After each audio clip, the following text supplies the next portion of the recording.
I'm Channy Peters, a member of the Democratic Alliance here in Highlands Ranch, Colorado. Joining me for a conversation today is Krista Holtzmann, who is running for the Colorado State Board of Education. Krista, thank you so much for taking time out of your very busy schedule to be here today. Oh, you're welcome. Thank you for having me. So what are the responsibilities of the Colorado Board of Education? Yeah. So the Colorado State Board of Education is made up of 9 members, 1 from each congressional district and then 1 at large. And as a board, they're responsible for the general supervision of all our public schools, K through 12. They're also responsible for overseeing our public libraries. And they do this in many ways. They set the academic standards for our students or the goals for what they should be learning. They uphold the professionalism of our teachers through the teacher licensing system, and they also accredit our schools. That's a lot. Now you've spent your career dedicated to supporting schools and families. What kinds of things exactly have you done? Yeah, thanks for asking. I have a degree in child development, and I served as an early childhood teacher while I went to law school.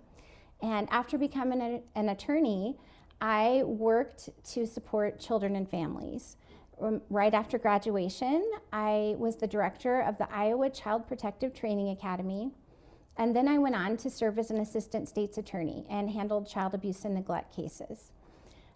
Later, we moved to Colorado, and since being here, I have served as a volunteer attorney in many different legal clinics, doing things ranging from helping get orders of protection in domestic violence situations to helping families achieve guardianship or even adoption. I've also had time to volunteer in my children's schools and in our community. And through the course of that, served on several school advisory boards and volunteered in classrooms. And through that, I ended up running for our local public school board and served on the school board in Douglas County from 2017 to 2021. I also served on the board of the Rocky Mountain School of Expeditionary Learning. And I was honored to be elected by my school board colleagues across the state to serve on the board of the Colorado Association of School Boards. Wow.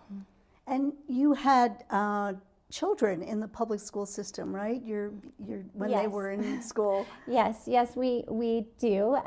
In fact, we selected our home in Parker, Colorado, based on the fact that it was right next door to our neighborhood public school. So our 2 children went to school and graduated from Douglas County Public High Schools.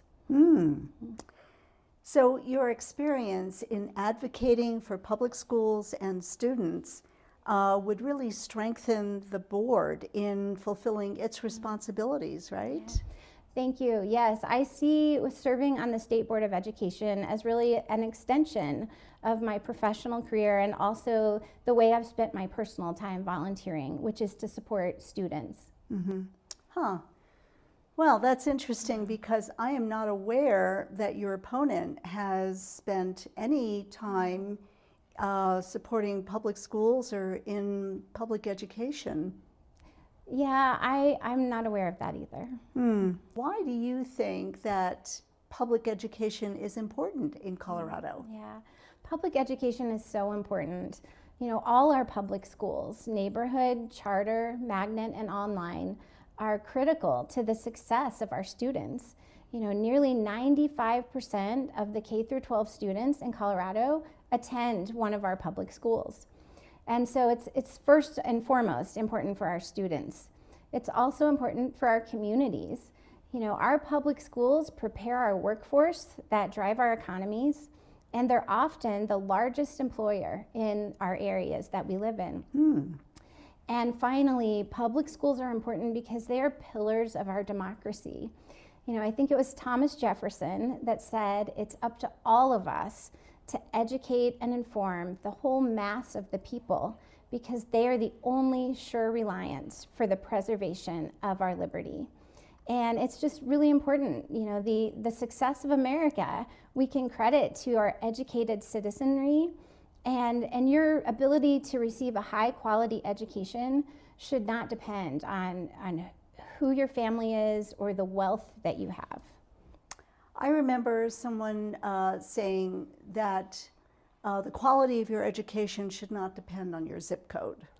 Yes. Yeah. So that's absolutely public true. education for all Yes. helps us to have a stronger democracy Yes. in the end. Well, is there anything currently that could stand in the way of public education? Yeah, I am actually really concerned about another issue that will be on our ballot in November. It's an issue called Amendment 80. And unfortunately, my opponent is one of the primary supporters of this constitutional amendment. And what it would do is open the door for our public dollars to go to private schools. And while I am a strong supporter of public school choice, neighborhood, magnet, charter, or online, I just really think we need to focus on making them all great. Focus our efforts on making sure we're adequately and equitably funding all of them, and not take attention away for an amendment that isn't necessary. We have strong public school choice laws already in Colorado, and so I'm concerned about opening that door for public dollars to go to private schools. Yes, I can see that that has a potential, can wreak havoc potentially, because it will have a lot of ramifications. Yes.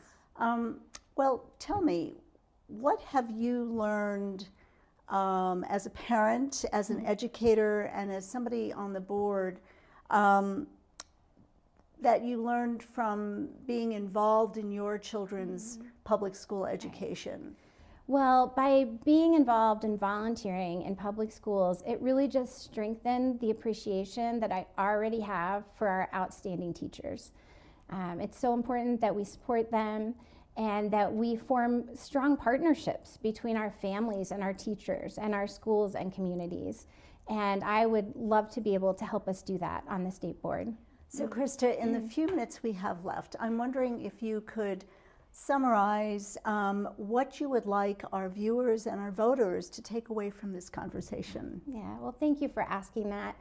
I hope that the voters of Congressional District 4 will know that it's important to me to represent you with integrity, with thoughtfulness, and being a good steward of the public tax dollars that go to our public schools.